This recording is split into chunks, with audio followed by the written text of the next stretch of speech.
Dalawang guhit, dalawang pulang guhit na tila humahatol sa kanyang kaluluwa. Nakatitig si Axel Abueva sa maliit na puting bagay na yon, sa kanyang nanginginig na kamay. Ang pregnancy test. Isang malamig na butil ng pawis ang gumapang sa kanyang sentido, habang ang hangin sa banyong ito ay tila biglang naubos. Ito na yon, ang sagot sa kanyang mga dasal at ang katapusan ng kanyang konsensya. Napapikit siya ng mariin. Sariwa pa sa kanyang isipan ang ginawa niya noong 1 linggo. Ang paghihintay niyang maligo si Trixie, ang pagnanakaw niya sa V8 nito, at ang maingat na pagpapalit sa mga birth control pill ng maliliit na tableta ng bitamina. Ang bawat tableta ay parang isang butil ng kasinungalingan na ipinainom niya sa babaeng pinakamamahal niya sa lahat. Isang kasalanang ginawa niya dahil sa pagmamahal. O iyon man lang ang sinasabi niya sa sarili. Dahan-dahan niyang itinago ang test sa likod niya at lumabas ng banyo. Nakita niya si Trixie na nakaupo sa kama, abala sa pagpupunas ng kanyang service pistol. Ang uniforme nito ay nakasabit sa pinto. Isang paalala sa kung ano ang anumang oras ay maaaring bumawi sa kanya mula kay Axel. Mindanao, ang tungkulin, ang serbisyo, ang mga bagay na mas matimbang kaysa sa pagmamahal nila. Ngumiti si Axel, isang ngiting pinraktis niya sa salamin kanina. Isang nangiting dapat magmukhang puno ng sorpresa at purong kaligayahan. Love, malambing niyang tawag. Nag-angat ng tingin si Trixie. Ang kanyang mga mata ay seryoso ngunit merong kislap na para lamang kay Axel.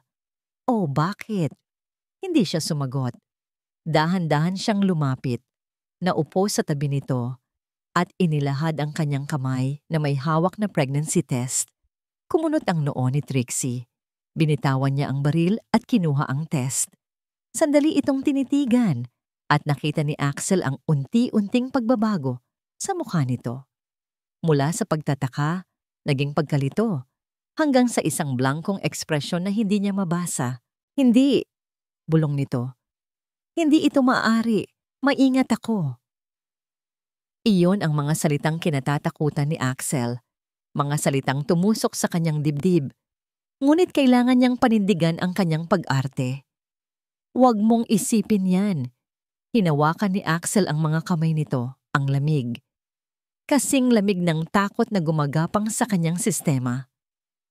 Isang milagro, love. Isang milagro. Pinilit niyang ngumiti. Pinilit niyang punuin ng sinseridad ang kanyang mga mata. Hindi ba't ito naman talaga ang gusto natin? Ang bumuo ng pamilya? Nakita ni Axel ang unti-unting paglambot ng mga mata ni Trixie. Ang pagdududa ay dahan-dahang napalitan ng isang bagong emosyon, pag-asa, at marahil isang kislap ng kagalakan. Pero ang misyon ko sa Mindanao, nagsimula siyang mag-alala. Maari mo namang i-delay yun. Mabilis na sabi ni Axel, hinaplos ang pisngi nito. Mas mahalaga ito, Trixie. Mas mahalaga tayo. Isang butil ng luha ang pumatak mula sa mata ng matapang na tinyente. Napayakap ito kay Axel ng mahigpit. Naramdaman ni Axel ang pagsuko nito, ang pagtanggap sa bagong katotohanan ito. Niyakap niya ito pabalik, ipinikit ang kanyang mga mata at nilanghap ang amoy ng buhok nito. Sa wakas, akin ka na. Akin ka na ng buo. Ngunit ang tagumpay ay may kasamang laso ng kasalanan. Maghintay ka lang dyan, love, sabi niya matapos ang ilang sandali. Kukuha lang ako ng tubig para sa ating dalawa, para sa ating tatlo. Ngumiti si Trixie, isang tunay na ngiti sa pagkakataong ito, na lalong nagpag-guilty kay Axel. Mabilis siyang tumalikod at naglakad patungo sa kusina. Isinara niya ng bahagya ang pinto. Sapat lang para hindi siya marinig. Kinuha niya ang kanyang cellphone. Nanginginig ang mga daliri habang dinadial ang isang pamilyar na numero. Sumagot ito sa unang ring. Alex, bulong niya sa telepono. Ang boses ay halos hindi lumalabas. Positive, nagtagumpay tayo. May narinig siyang buntong hininga ng ginhawa sa kabilang linya. Alam kong ito lang ang paraan. Patuloy niya. Sinasagot ang mga tanong na hindi naririnig. Ang boses niya ay puno ng pagkabalisa. Pero hindi ko kayang makita siyang ganito. Ang saya-saya niya. Pero dahil sa isang kasinungalingan, sandaling katahimikan. Alex, sigurado ka bang ito na ang solusyon? Tanong ni Axel. Ang desperation ay gumagapang sa kanyang boses. Hindi ko kayang mawala siya ulit. Crash! Napapitlag si Axel sa biglaang tunog ng nabasag na babasagin mula sa labas lang ng pinto ng kusina. Nanigas siya. Ang dugo sa kanyang katawan ay tila biglang naging yelo. Dahan-dahan, ibinaba niya ang kanyang cellphone. Itinulak niya ang pinto para buksan. Nakatayo doon si Trixie. Ang mukha niya ay walang emosyon. Parang isang maskara na gawa sa porselana. Maganda, ngunit walang buhay. Ang mga mata niyang dati puno ng kislap ay para na ngayong dalawang madilim na balon na walang katapusan. Sa paanan niya ay ang mga bubog ng basag na baso, kumikinang na parang mga luhang hindi na niya kayang iluha. Trixie! Nabasag ang boses ni Axel. Love, magpapaliwanag ako. Hindi ito kumilos. Hindi ito kumurap. Tila ba ang tanging gumagalaw lang sa buong mundo ay ang mabilis na pagtibok ng puso ni Axel sa loob ng kanyang dibdib. Anong ipapaliwanag mo, Axel? Ang boses ni Trixie ay kalmado. Isang nakakakilabot na kalma na mas masahol pa sa anumang sigaw. Ang narinig ko o ang hindi ko narinig? Gumawa ng hakbang si Axel palapit. Itinaas ang kanyang mga kamay na parang sumusuko. Hindi sa ganoon. Mali ang pagkakaintindi mo. Mali? Isang mapait na ngiti ang sumilay sa labi nito. Isang nangiting hindi umabot sa kanyang mga mata. Narinig ko ang lahat. Positive, nagtagumpay tayo. Ito lang ang paraan. Anong paraan, Axel? Anong tagumpay? Bawat salita ay parang isang suntok sa sikmura ni Axel. Wala na siyang matakbuhan, wala nang lusot. Natakot ako.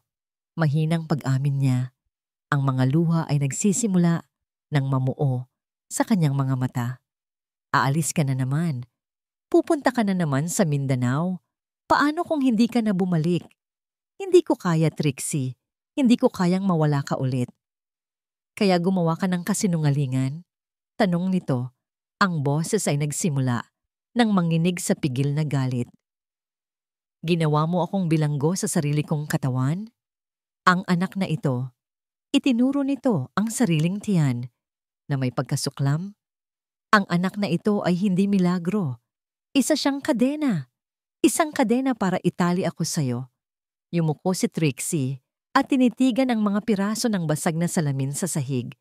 Sa bawat maliit na bubog, nakikita niya ang refleksyon ng kanilang nasirang pangarap.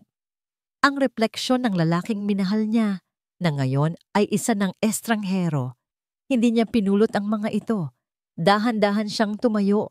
Ang kanyang likod ay tuwid na parang isang sundalong humaharap sa firing squad. Ang lahat ng panginginig sa kanyang katawan ay nawala.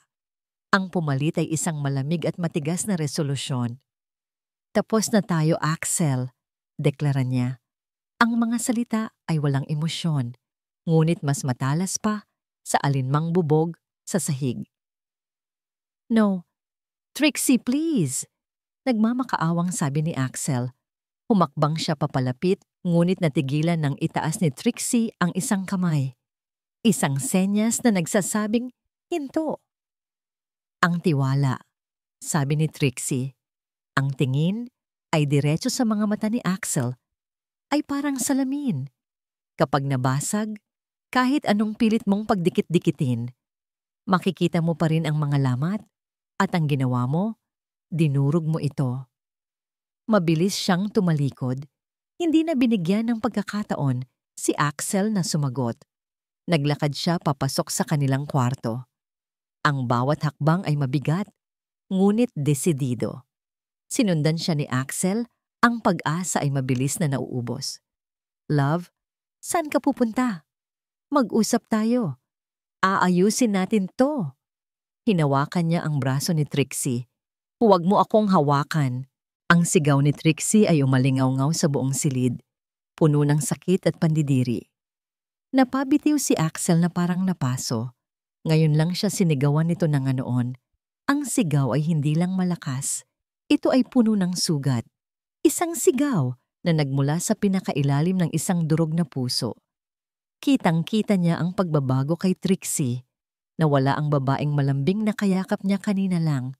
Ang kaharap niya ngayon ay si First Lieutenant Valte. Malamig, desidido, walang kinikilingan. Hindi na ito nagsalita pa. Naglakad ito papunta sa closet, binuksan ito ng malakas, at kinuha ang isang malaking itim na duffel bag. Ang bag na lagi nitong gamit sa kanyang mga misyon. Sinimulan niyang ilagay ang kanyang mga damit. Hindi tinutupi, basta na lang isiniksik sa loob.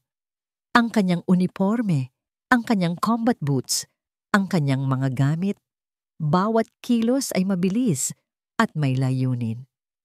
"Trixie, anong ginagawa mo?" tanong ni Axel. Ang boses ay halos maging pakiusap. Huwag mong gawin to. Pag-usapan natin. Para sa anak natin." Huminto si Trixie. Dahan-dahan itong lumingon, isang mapanganib na kislap ang nasa kanyang mga mata. "Anak natin?" Pag-uulit nito, may diin sa bawat pantig. "Hindi, Axel. Anak ko ito. Bunga ng panlilinlang mo. Simula ngayon ako lang ang magulang niya. Hindi mo kayang mag-isa. Mas kaya kong mag-isa kaysa manatili sa tabi ng isang sinungaling." Sagot nito, bago ipinagpatuloy ang pag-iimpake. Nang matapos, isinara niya ang bag. Ang tunog ng zipper ay parang isang hatol na pinal. Naglakad siya patungo sa pinto. Humarang si Axel sa kanyang daraanan.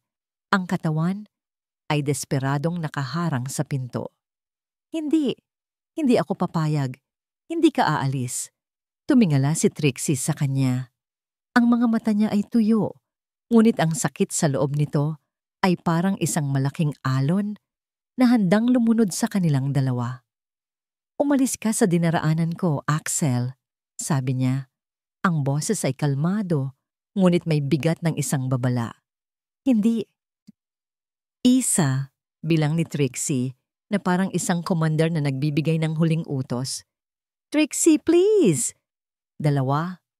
Nakita ni Axel sa mga mata nito na hindi ito nagbibiro.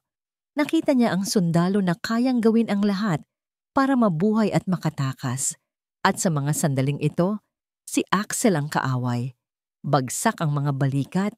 Dahan-dahang gumilid si Axel. Talunan. Naglakad si Trixie palabas ng silid. Ang duffel bag ay nakasukbit sa kanyang balikat. Hindi ito lumingon. Ni isang sulyap ay hindi niya ibinigay. Narinig ni Axel ang pagbukas ng pinto sa sala. Ang pagsara nito, ang tunog ng mga susi. At pagkatapos, ang tunog ng makina ng kotse na umandar sa gitna ng biglang pagbuhos ng malakas na ulan. Tumakbo siya sa bintana. Sa gitna ng dilim at ulan, nakita niya ang pulang ilaw ng kotse ni Trixie na papalayo hanggang sa lamunin na ito ng gabi. Naiwan si Axel sa gitna ng kanilang bahay na ngayon ay tila napakalaki at napakalamig. Napatingin siya sa ibabaw ng kama. Nandoon pa rin ang pregnancy test. 2 pulang guhit. Ang simbolo ng kanyang pinakamalaking tagumpay at ng kanyang pinakamatinding kabiguan. Napaluhod siya sa sahig, ang katawan ay nanginginig. At sa gitna ng katahimikan na iniwan ni Trixie, ang tanging maririnig na lang ay ang kanyang mga hikbi. Ang tunog ng nabasag na salamin ang gumising sa kaluluwa ni Trixie. Mula sa pagkalunod sa kaligayahan, nakatayo siya sa likod ng pinto ng kusina. Hindi gumagalaw.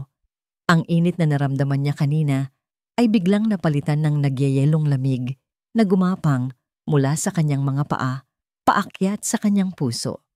Positive. Nagtagumpay tayo. Ang mga salita ni Axel ay paulit-ulit na tumatakbo sa kanyang isipan. Isang sirang plaka na walang tigil sa pagpihit. Tagumpay? Anong tagumpay? Ang bawat paghinga niya ay tila isang pakikibaka. Ang hangin ay naging mabigat. Ang bawat tibok ng kanyang puso ay isang malakas na kalabog na nagpapaalala sa kanya ng buhay sa loob niya. Isang buhay na nagsimula sa isang kasinungalingan. Hindi niya alam kung gaano siya katagal nakatayo doon. Ang tanging nagpabalik sa kanya sa realidad ay ang pagbukas ng pinto at ang mukha ni Axel na puno ng pagkagulat at takot. Ang parehong mukha na ilang minuto lang ang nakalipas ay tinititigan niya ng may pagmamahal. Ngayon, ang nakikita niya lang ay isang mandaraya. Bumuhos ang malakas na ulan sa labas, na tila nakikisabay sa unos na namumuo sa kanyang dibdib. Sumunod siya kay Axel sa labas ng bahay nang magsimula itong magmakaawa. Ang bawat patak ng ulan sa kanyang balat ay parang maliliit na karayom. Bakit, Axel? Bakit? Ang tanong ay hindi lumabas na isang sigaw. Isa itong bulong na puno ng sakit. Isang bulong na mas malakas pa sa kulog. At nang aminin nito ang lahat, gumuho ang mundo ni Trixie. Ang bawat salita ni Axel tungkol sa takot at pagmamahal ay walang ibang dating sa kanya, kundi mga dahilan ng isang makasariling tao. Ginamit nito ang pagmamahal niya bilang isang sandata. Laban sa kanya, ginamit nito ang katawan niya bilang isang kulungan. Ang anak na ito, ang anak nila, hindi ito simbolo ng pag-ibig, isa itong posas. Pumasok siya sa kwarto nila, ang bawat hakbang ay parang pagtapak sa mga bubog. Ang mga alaala nila sa silid na yon, ang mga halakhak, ang mga pangarap, lahat ay nabahiran na ngayon ng lason ng kataksilan. Huwag mo akong hawakan. Ang sigaw na yon ay nagmula sa isang lugar na hindi niya alam na mayroon siya. Isang lugar ng purong galit at dalamhati. Doon niya naramdaman na wala nang babalikan pa. Tapos na. Ang pag-iimpake ay naging isang mekanikal na gawain. Ang kanyang mga kamay na sanay sa pag-aasikaso ng armas at kagamitang pangmilitar ay kusa ng gumalaw. Damit, uniforme, boots. Bawat bagay na inilagay niya sa bag ay isang pagtalikod sa buhay na binuo niya kasama si Axel. Nang harangin siya nito sa pinto, hindi niya ito tiningnan bilang ang lalaking minahal niya. Tiningnan niya ito bilang isang hadlang. Isang balakid na kailangan niyang lagpasan para mabuhay. At nang gumilid ito, naramdaman niya ang huling pagpitik ng sakit bago ito tuluyang namanhid. Naglakad siya palabas ng bahay. Hindi siya lumingon. Alam niyang sa oras na lumingon siya, bibigay siya. At hindi niya kayang maging mahina ngayon. Pinaandar niya ang kotse. Ang mga windshield wiper ay hirap na hirap sa pagpunas ng malakas na buhos ng ulan. Katulad ng hirap niyang pigilan ang sariling mga luha. Habang papalayo siya sa bahay na yon, isang desisyon ang nabuo sa kanyang puso. Hindi na siya babalik. Hahanapin niya ang sarili niya sa lugar kung saan siya unang naging buo, sa serbisyo. Isang taon ang lumipas, sa malaking bahay na dati puno ng pangarap, isang munting tawa ng bata ang maririnig. Si Axel Abueva, na may mas malalalim na guhit sa muka at mas malungkot na mga mata, ay nakikipaglaro sa kanyang isang taong gulang na anak na babae. Si Dorothy, ang tanging natitirang piraso ni Trixie sa kanya. Si Alexandra, ang kanyang tapat na sekretarya, ay nasa tabi niya. Inaabutan siya ng bote ng gatas. Siya na ang naging anino ng isang ina sa buhay ng bata. Isang katok sa pinto ang pumutol sa kanilang sandaling katahimikan. Naglakad si Axel papunta sa pinto at binuksan ito. 2 sundalo na nakaunipormeng formal ang nakatayo sa labas. Ang isa ay may hawak na isang maliit na kahon at isang bandila ng Pilipinas na maingat na nakatupi. Mr. Axel Abueva? Tanong ng mas mataas na opisyal. Ako nga po. Sagot ni Axel. Ang kaba ay biglang kumalat sa kanyang dibdib. Inilahad ng opisyal ang kahon. Sa loob nito ay ang metal na nameplate at ang insignia ng ranggo ni Trixie. Ang Armed Forces of the Philippines ay ikinalulungkot na ipaalam sa inyo. Nagsimula ang opisyal. Ang boses ay formal at walang emosyon. Na si First Lieutenant Trixie Diane Valte ay nasawi sa isang ambush na naganap sa Maguindanao. Nabitiwan ni Axel ang kahon. Ang mga metal na piraso ay kumalansing sa sahig. Ang tunog na yon ang naging tunog ng kanyang tuluyang pagguho. Napatakbo si Alexandra sa likod niya, ngunit hindi siya narinig ni Axel. Ang tanging nakikita niya ay ang mga mata ng opisyal at ang tanging naririnig niya ay ang mga salitang umuulit-ulit sa kanyang isipan. Nasawi. Patay na. Wala na. Sa sala, nakabukas ang telebisyon. Isang news anchor ang seryosong naguulat. Kabilang sa mga bayaning nagbuwis ng buhay ay si First Lieutenant Trixie Valte. Kinumpirma ng militar na wala nang nakaligtas sa nasabing pananambang.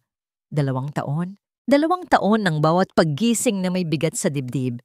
2 taon ng mga gabing binabangungot ng kanyang mga pinagsisisihan. Ngunit sa bawat umaga, may isang munting ngiti na sumasalubong kay Axel Abueva. Ang ngiti ng kanyang anak. "Daddy, eat na po tayo." Tinapik ni Dorothy ang kanyang pisngi. 3 taong gulang na ito ngayon, bibo at puno ng buhay. Ang mga mata nito ay kopya ng mga mata ni Trixie, isang matamis at masakit na paalala araw-araw. "Okay, princess." Pilit nang ngumiti si Axel. Binuhat niya ang anak at inilagay sa high chair nito sa tabi ng mesa. Ang almusal ay nakahanda na. Pancakes na may mukha ng smiley, bacon, at sariwang orange juice. Gawa lahat ni Alexandra. "Good morning, sir," bati ni Alexandra. Inilalapag ang isang tasa ng kape sa harap ni Axel. May ngiti sa kanyang labi, ngunit alam ni Axel na may lungkot sa likod nito. "Mommy Alex, look I can use a fork na," masayang sabi ni Dorothy. "Wow, very good baby."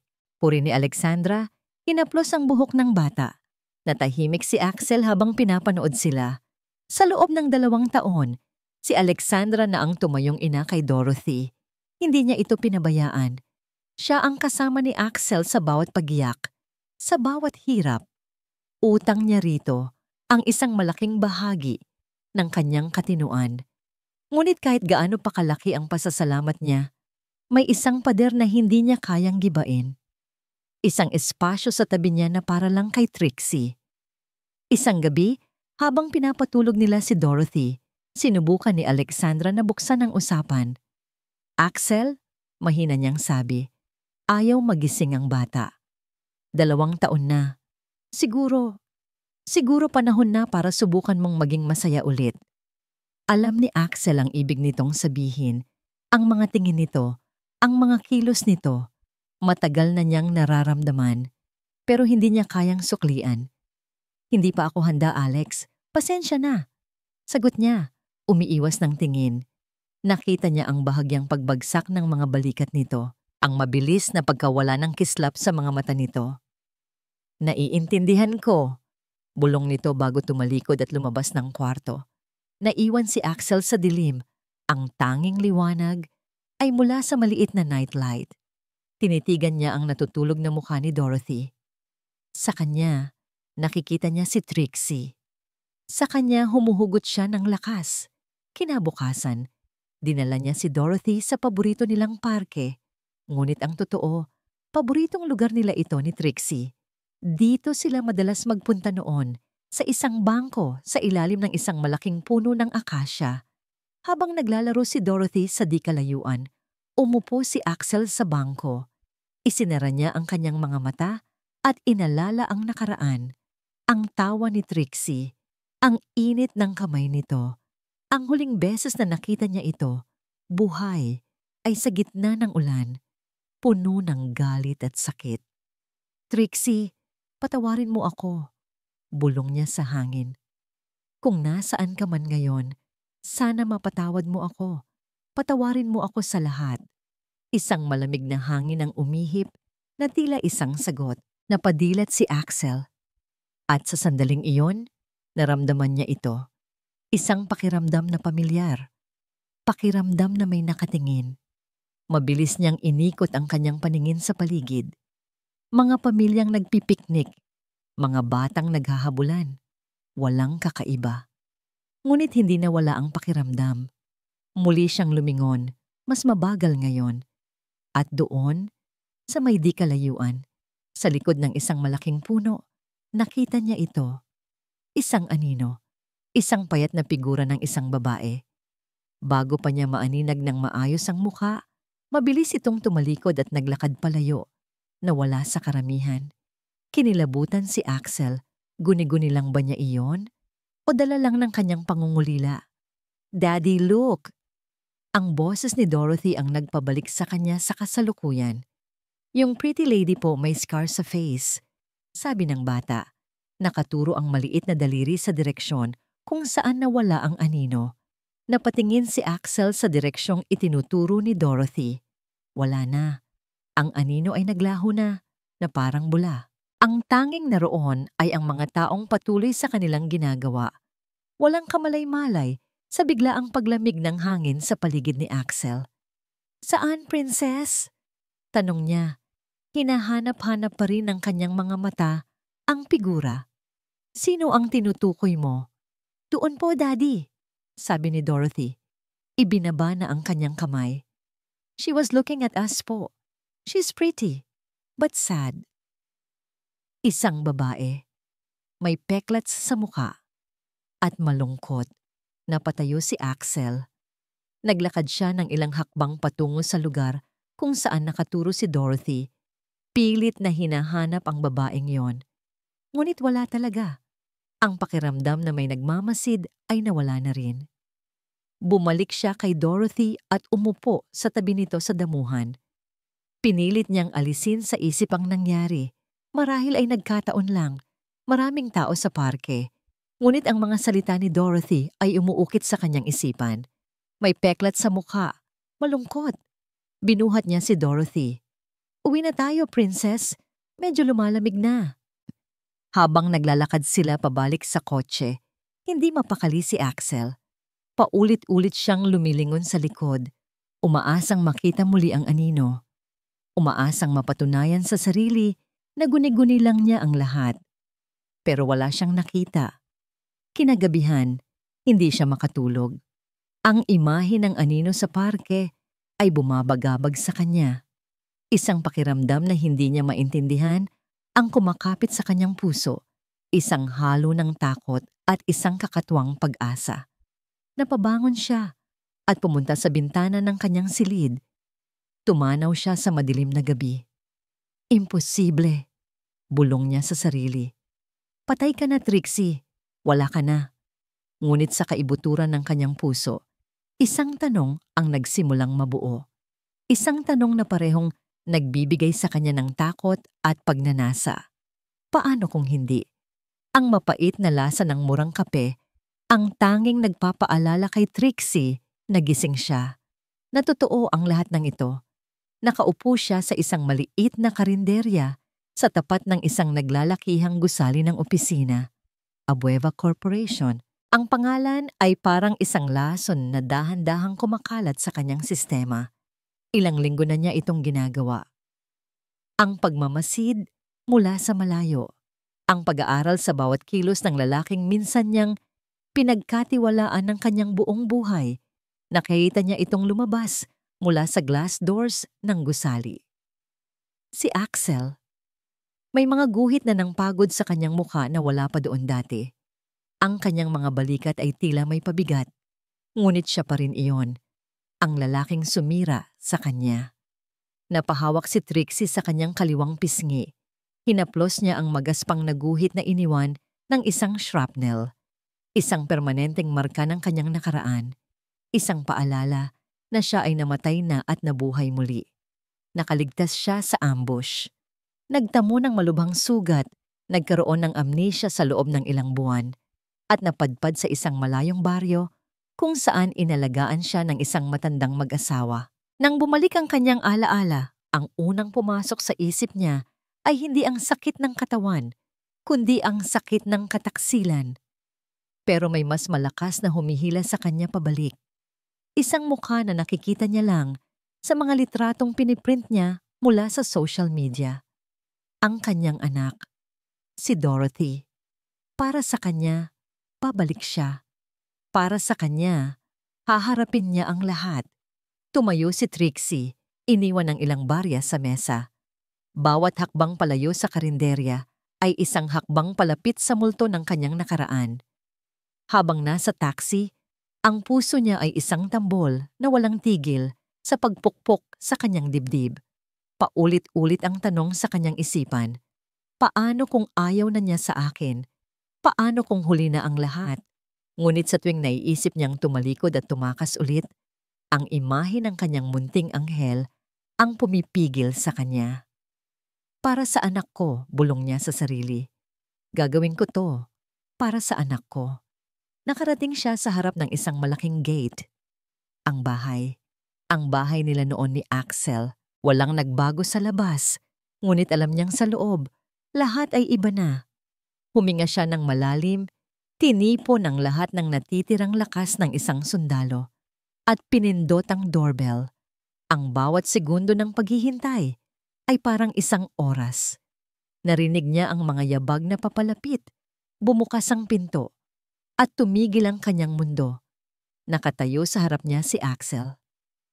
Ang pagkagulat sa mukha nito ay hindi maipinta. Ang hawak nitong folder ng mga dokumento ay nahulog at kumalat sa sahig. Ang mga mata nito ay nanlalaki, puno ng hindi makapaniwalang pagtingin. Trixie, ang pangalan niya. Binigkas nito na parang isang panalangin at isang sumpa. Isang bulong na naglalaman ng 3 taon ng pagluluksa at kasalanan. Hindi siya nakasagot. Ang lahat ng inensayo niyang sasabihin ay naglaho. Bigla, isang maliit na boses ang narinig nila. Daddy? Isang batang babae ang lumabas mula sa likod ni Axel, nagtatago sa mga binti nito. Si Dorothy, ang kanyang anak. Mas maganda pa sa mga litrato. Buhay na buhay. At sa isang iglap, bumalik ang lahat ng sakit. Isang babae ang lumitaw sa likod ng bata. Si Alexandra, inilagay nito ang kamay sa balikat ni Dorothy. Isang kilos na nagpapakita ng pagmamay-ari. Ngumiti si Alexandra, ngunit hindi umabot sa kanyang mga mata. Sino po sila, sir? Tanong nito. Ang boses ay malambing, ngunit may diin. Ang salitang sir ang gumising kay Trixie. Sa loob ng bahay na ito, siya ang estranghero. Siya ang bisita, pero ang sumunod na nangyari, ang tuluyang pumatay sa kanya. Tumingin si Dorothy sa kanya. Ang mga mata ay puno ng kuryosidad ng isang bata. Pagkatapos ay tumingala ito kay Axel, at sa gitna ng nakabibinging katahimikan, nagtanong ito sa isang boses na malinaw at inosente. Daddy, is she my real mommy? Ang tanong ni Dorothy ay parang isang bombang sumabog sa gitna ng sala. Para kay Alexandra Reyes, ang bawat salita ay isang pira-pirasong bubog na tumusok sa puso niya. Is she my real mommy? Sa loob ng 2 taon, siya ang nag-alaga kay Dorothy. Siya ang nagpupuyat kapag may lagnat ito. Siya ang nagpapakain, nagpapaligo, at nagpapatulog. Siya si Mommy Alex. Ang titulong yon, ang tanging yaman niya.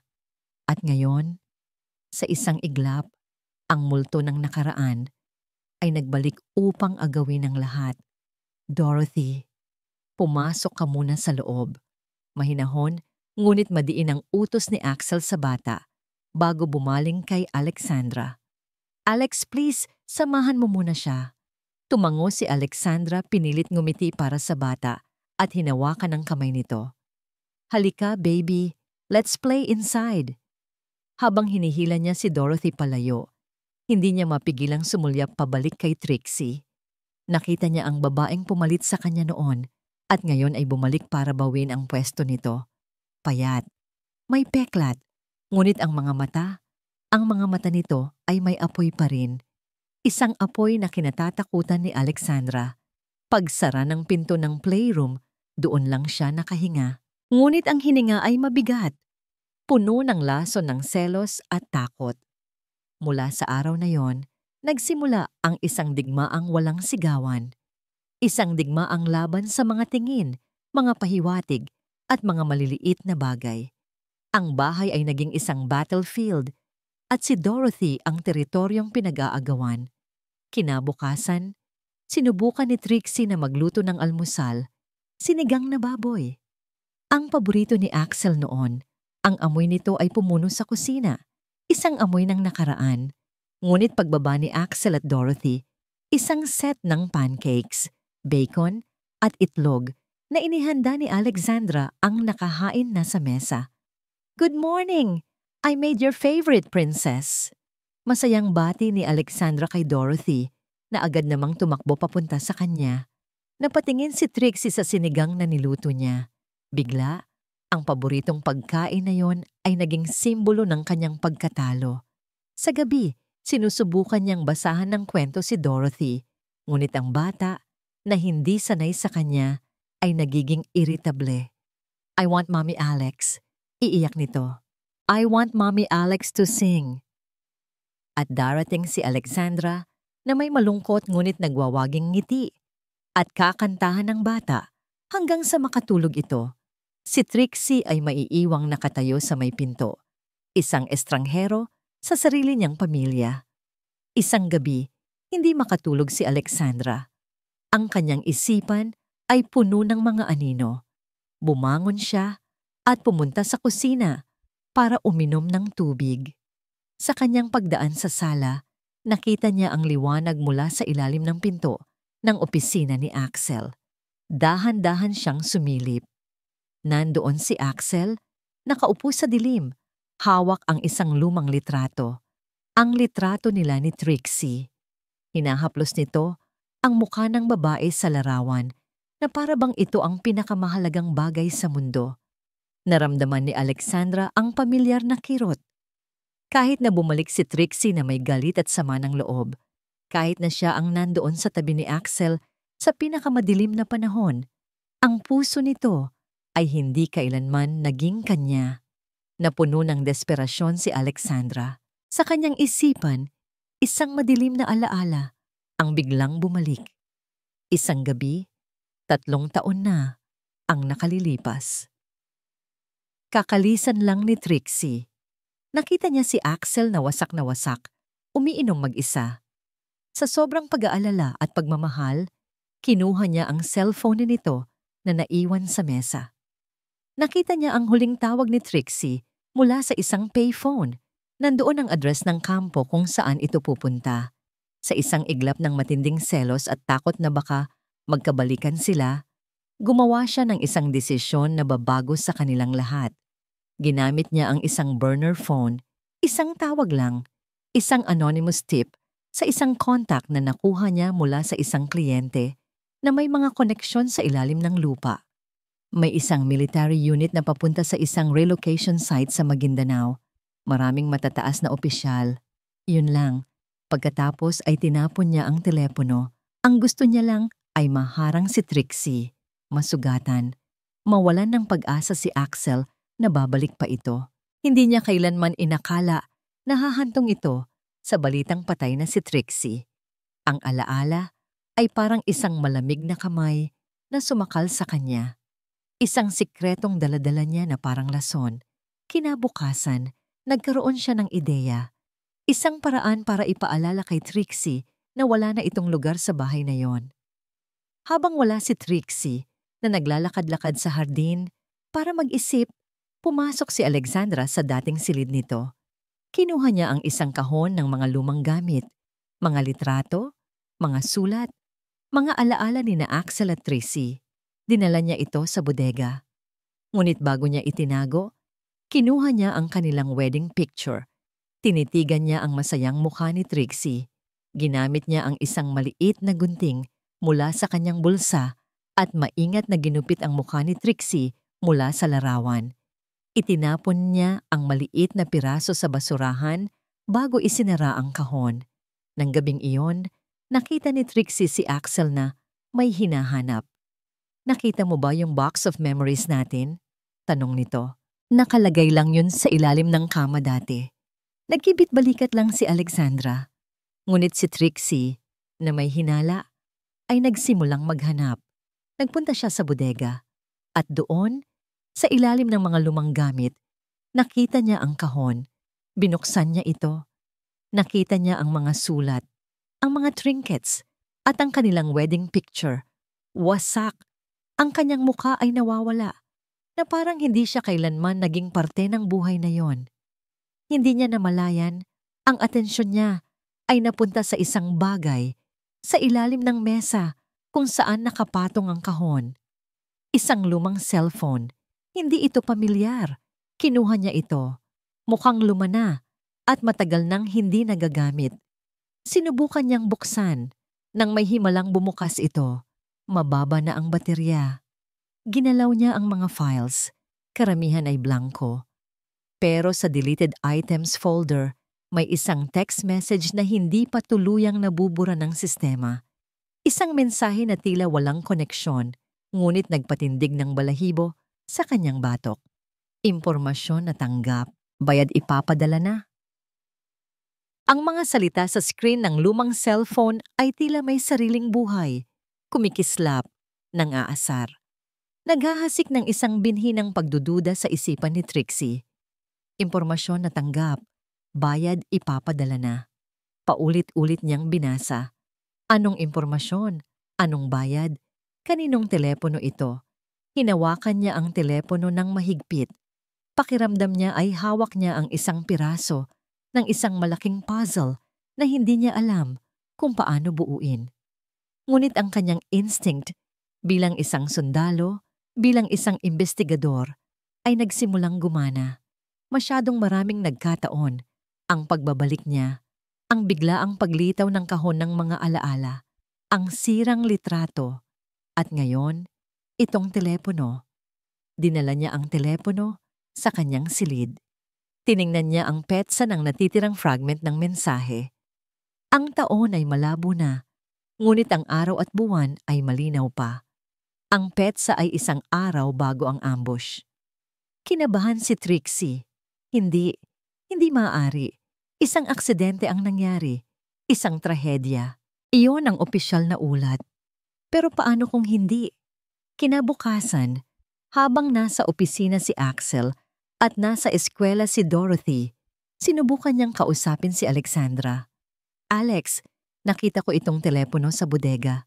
Sabi ni Trixie, ipinakita ang unit. Sa'yo ba ito? Nakita ni Trixie ang mabilis na pagbabago sa ekspresyon ni Alexandra. Isang kislap ng gulat na agad na palitan ng isang blangkong mukha. Ah, oo. Sagot nito, hindi tumitingin kay Trixie. Lumako yung telepono. Sira na yan kaya tinapon ko lang dyan. May nabasa kasi akong text message. Hindi ko na matandaan yan. Mabilis na putol ni Alexandra. Kinuha ang isang basket ng labada. Pasensya na, Trixie. Marami pa akong gagawin. Ang pag-iwas ni Alexandra ay lalong nagpatibay sa kanyang hinala. May itinatago ito. Nang gabing iyon, hindi siya mapakali. Lumabas siya sa hardin para magpahangin. Doon, ginawa niya ang isang bagay na dapat ay matagal na niyang ginawa. Tinawagan niya ang dati niyang kasama sa unit, si Sergeant David Robles, isang taong pinagkakatiwalaan niya. Dave, si Trixie to. Ilang segundong katahimikan ang sumunod. Ma'am, Ma'am Trixie? Buhay ka, ma'am. Mahabang kwento, Dave, pero kailangan ko ng tulong mo, sabi ni Trixie. Ikinuwento niya ang tungkol sa kanyang hinala, na baka hindi nagkataon lang ang nangyaring ambush.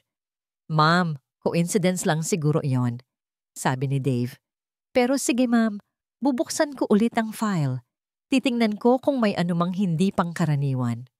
Lumipas ang 2 araw na puno ng tensyon. Bawat kilos ni Alexandra ay pinagmamasdan ni Trixie. Bawat pag-iwas nito ay parang isang pag-amin. Isang gabi, hinarap niya si Axel. Axel, may kailangan kang malaman, sabi niya. Ipinakita ang telepono.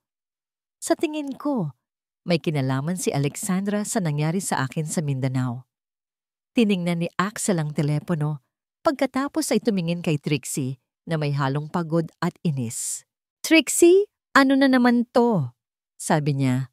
Isang lumang text message, 3 taon na ang nakalipas. Si Alex ang kasama ko sa lahat ng hirap. Hinding-hindi niya magagawa ang ganyang bagay.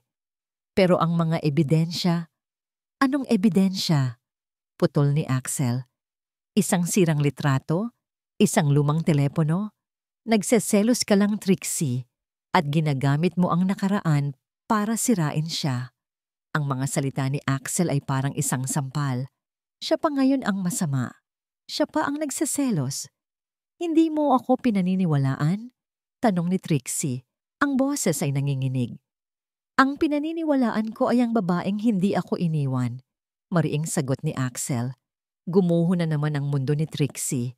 Ang kaunting pag-asa na baka maaayos pa nila ang lahat ay biglang naglaho. Muli, hindi siya pinili. Muli, mas pinaniwalaan nito ang kasinungalingan. Tumalikod siya, walang imik. Pumasok siya sa kanyang silid at kinuha ang kanyang duffel bag. Muli. Hindi na niya kaya. Sobra na. Aalis na lang ulit siya. Alis na lang siya ng tuluyan. Hinawakan na niya ang doorknob. Handa nang lisanin ang impyernong yon. Biglang nag-vibrate ang kanyang telepono. Isang text message mula kay Dave. Ang puso niya ay kumabog ng mabilis. Binuksan niya ito. "Ma'am, may nahanap ako. May isang malaking pera na pumasok sa account ng isang local informant namin. Isang araw, pagkatapos ng ambush. Tinrace namin ang source. Ma'am, hindi ka maniniwala." Nag-type si Trixie ng nanginginig na mga daliri. "Saan galing?" Ang reply ni Dave ay dumating kaagad. Isang reply na bumasag sa huling piraso ng kanyang puso. Galing sa isang offshore trust account ng Abueva Corporation. Ambating to. Ang pangalang Abueva Corporation sa screen ng cellphone mo ni Trixie ay hindi lang isang pangalan ng kumpanya. Isa itong hatol. Isang tatak ng kataksilan na paulit-ulit siyang sinasaktan. Binitawan niya ang doorknob. Ang plano niyang pag-alis ay biglang napalitan ng isang nag-aapoy na pangangailangan. Ang malaman ang buong katotohanan. Nagmarcha siya palabas ng kwarto. Hawak ang kanyang cellphone na parang isang sandata. Natagpuan niya sina Axel at Alexandra sa sala. Si Axel ay nakatayo. Mukhang nag-aalala sa biglaang pag-alis ni Trixie kanina. Si Alexandra naman ay nakaupo. May isang tasa ng tsa. Ngunit ang panginginig ng kanyang mga kamay ay hindi maitatago. "Kailangan nating mag-usap," sabi ni Trixie. Ang boses ay malamig at matigas. Walang bakas ng dating sakit. Tanging determinasyon na lang. Inilapag niya ang kanyang cellphone sa center table, nakabukas sa text message ni Dave. "Basahin mo, Axel." Lumapit si Axel, kinuha ang telepono at binasa ang mensahe. Nakita ni Trixie ang unti-unting pagbabago sa mukha nito. Ang inis ay napalitan ng pagkalito. At pagkatapos, ng isang dahan-dahang lumalaking takot. Tumingin siya kay Alexandra. Si Alexandra naman ay nakatingin sa cellphone. Ang mukha ay namumutla na parang isang papel. "Alexandra, ipaliwanag mo to," sabi ni Axel. Ang boses ay nagsisimula ng manginig. Hindi sumagot si Alexandra. Nagsimula siyang umiyak, mga hikbing walang tunog. "Ipaliwanag mo," sigaw ni Axel. Sa unang pagkakataon ay nawalan ng kontrol. "Hindi ko sinasadya." Biglang sigaw ni Alexandra sa gitna ng kanyang pag-iyak.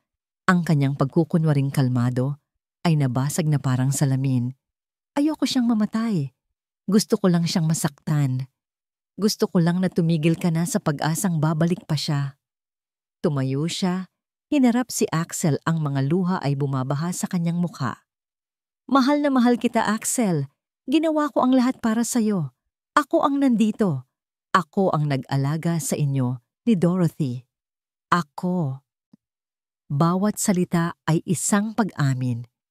Isang kumpisal na nagpatigas kay Trixie sa kanyang kinatatayuan. Ang halimaw na sumira sa buhay niya ay hindi isang estranghero sa Mindanao. Ang halimaw ay nasa loob mismo ng bahay na ito. Si Axel ay napaatras na parang nasusuklam sa babaeng nasa harap niya. Ang babaeng pinagkatiwalaan niya. Ang babaeng ipinagtanggol niya laban kay Trixie ilang minuto lang ang nakalipas. Ikaw, bulong ni Axel hindi makapaniwala. Ikaw ang may gawa ng lahat ng to? Ginawa ko yon dahil mahal kita. Desperadong katwiran ni Alexandra. Ang kanyang pag-ibig ay naging isang lason, isang sakit na kumain sa kanyang pagkatao. Tumingin siya kay Trixie, ang mga mata ay puno ng galit at selos. Kasalanan mo to. Kung hindi ka na lang sana bumalik. Masaya na kami. Tahimik na ang buhay namin. Tahimik? Nagsalita si Trixie sa wakas. Ang boses ay kalmado, ngunit may bigat na parang yelo. Ang tawag mo sa buhay na binuo sa ibabaw ng mga kasinungalingan at kamatayan ay tahimik? Alam ni Alexandra na wala na siyang kawala. Tapos na ang laro. Ngunit sa kanyang huling desperadong galaw, may isa pa siyang barahang ilalabas. Isang katotohanan na alam niyang sasakit kay Trixie, ngunit maglilinis sa pangalan ni Axel kahit kaunti. Tumingin siya kay Trixie, isang mapait na ngiti ang sumilay sa kanyang mga labing nanginginig. Oo, nagkasala ako. Sigaw niya. Pero alam mo ba ang pinakamalaking kabalintunaan sa lahat ng ito? Sa loob ng 3 taon, na akala naming lahat ay patay ka na. Sa loob ng 3 taon na ako, ang kasama niya sa iisang bubong, na ako ang tumayong ina sa anak mo. Huminga siya ng malalim. Inipon ang lahat ng natitira niyang lakas. Sa loob ng 3 taon, ni minsan hindi niya ako ginalaw. Ni isang daliri, hindi niya ipinatong sa akin. Dahil ikaw pa rin. Ikaw lang ang mahal niya, kahit akala niya ay isa ka ng bangkay. Ang huling mga salita ay tumama kay Trixie na parang isang malakas na sampal. Napatingin siya kay Axel. Si Axel ay nakatayo na parang isang estatwa. Ang mga luha ay tahimik na dumadaloy sa kanyang mga pisngi. Ang kanyang mga mata ay nakatitig kay Trixie, puno ng sakit, pagsisisi at isang pag-ibig na hindi kailanman namatay. Ang buong silid ay nabalot ng isang nakabibinging katahimikan. 3 tao, 3 durog na puso. At ang bigat ng katotohanang sa wakas ay lumabas na. Walang salitang namutawi sa bibig ni Alexandra. Tumalikod siya, dala ang bigat ng kanyang mga kasalanan, at naglakad palabas ng pinto. Ang pag-alis niya ay hindi marahas. Ito ay tahimik at talunan. Isang pag-amin na tapos na ang lahat. Ang tunog ng pagsara ng pinto ay umalingaw-ngaw sa kabuuan ng bahay.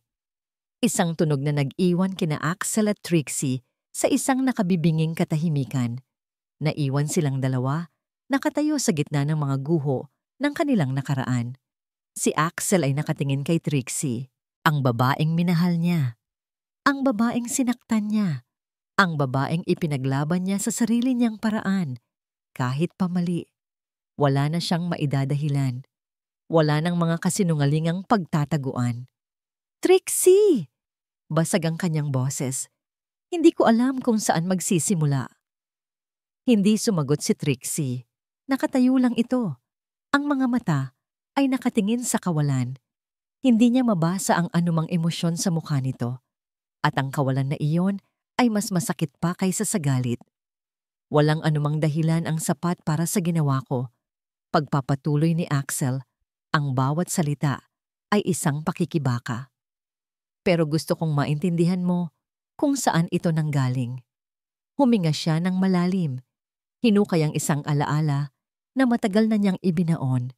5 taong gulang ako noon. Nagsimula siya. Ang boses ay naging bulong. Iniwan kami ni Mama. Isang gabi, hinalikan niya lang ako sa noo. Naamoy ko pa ang pabango niya. Sabi niya, babalik ako, anak. Pagkatapos ay narinig ko ang pagsara ng pinto. Hindi na siya bumalik. Isang luha ang pumatak mula sa mata ni Axel. Ang luha ng isang batang lalaki na naiwan. Ang takot na yon. Ang pakiramdam na iniwan. Hindi yun nawala, Trixie. Dinala ko yon hanggang sa pagtanda ko. At nang sinabi mong aalis ka para sa Mindanao, bumalik ang lahat. Ang batang lalaki, na takot na maiwan, ay biglang nag-take over. Gumawa siya ng isang bagay na makasarili, isang bagay na mali. Tumingin siya diretso sa mga mata ni Trixie. Natakot ako, Trixie. Iyon ang kasalanan ko. Hindi pagmamahal ang ginawa ko. Takot yon. Dahan-dahan, lumuhod si Axel sa sahig na gawa sa matigas na kahoy. Ang kanyang mga tuhod ay tumama sa sahig na may kasamang tunog. Isang tunog ng pagsuko. Isang tunog ng pagpapakumbaba. Hindi siya lumuhod para mabawi ito. Hindi siya lumuhod para pilitin itong manatili. Hindi ko hinihiling na mahalin mo ako ulit. Sabi niya, ang boses ay puno ng pagsisisi. Hindi ko hinihiling na kalimutan mo ang sakit na idinulot ko. Tumingala siya. Ang mga luha ay malayang dumadaloy sa kanyang mukha. Hinihiling ko lang ang kapatawaran mo. Para sa akin, para sa'yo. At para kay Dorothy. Patawarin mo ako, Trixie. Pakiusap. Tinitigan siya ni Trixie ng matagal. Ang kanyang mukha ay blanko pa rin. Ang katahimikan ay tumagal ng 1 minuto, na para kay Axel ay isang walang hanggan. Pagkatapos, walang salita, walang emosyon, dahan-dahan siyang tumalikod. Naglakad siya palayo. Napanood ni Axel ang kanyang likod habang papalapit ito nang papalapit sa pinto. Ang parehong pinto kung saan umalis si Alexandra. Ang parehong pinto kung saan siya umalis 3 taon na ang nakalipas. Ang kanyang puso ay huminto sa pagtibok. Huwag, pakiusap, huwag. Hinawakan ni Trixie ang doorknob. Binuksan niya ang pinto. Lumabas siya. At isinara ito. Ang huling tunog na narinig ni Axel ay ang pag-click ng pinto. Naiwan siyang nakaluhod mag-isa sa gitna ng malawak at tahimik na sala. Gumuho ang kanyang mga balikat. Yumuko ang kanyang ulo. At doon, sa sahig kung saan nagsimula ang lahat ng kasinungalingan, humagulgol siya na parang isang batang muling iniwan. Ang hangin sa labas ay malamig. Isang malinaw na paalala na totoo ang lahat. Hindi naglakad palayo si Trixie. Tumayo lang siya sa labas ng pinto, nakatingala sa kalangitan na puno ng mga bituin. Ang mga hikbi ni Axel mula sa loob ay parang maliliit na punyal na tumutusok sa kanyang likod. Ngunit kailangan niya ito. Kailangan niya ng espasyo. Kailangan niyang huminga. Ang pag-alis niya sa silid ay hindi isang pagtalikod. Ito ay isang paghahanap sa sarili.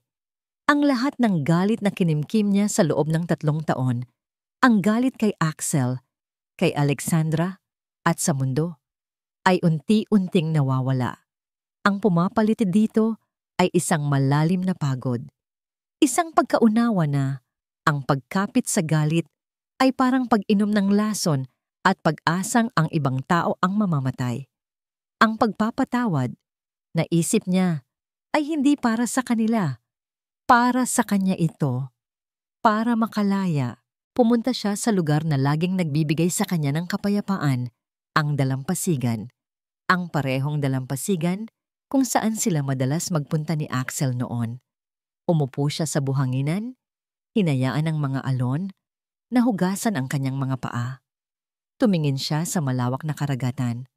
Sa bawat hampas ng alon sa dalampasigan, hinayaan niyang anurin nito ang isang piraso ng kanyang sakit.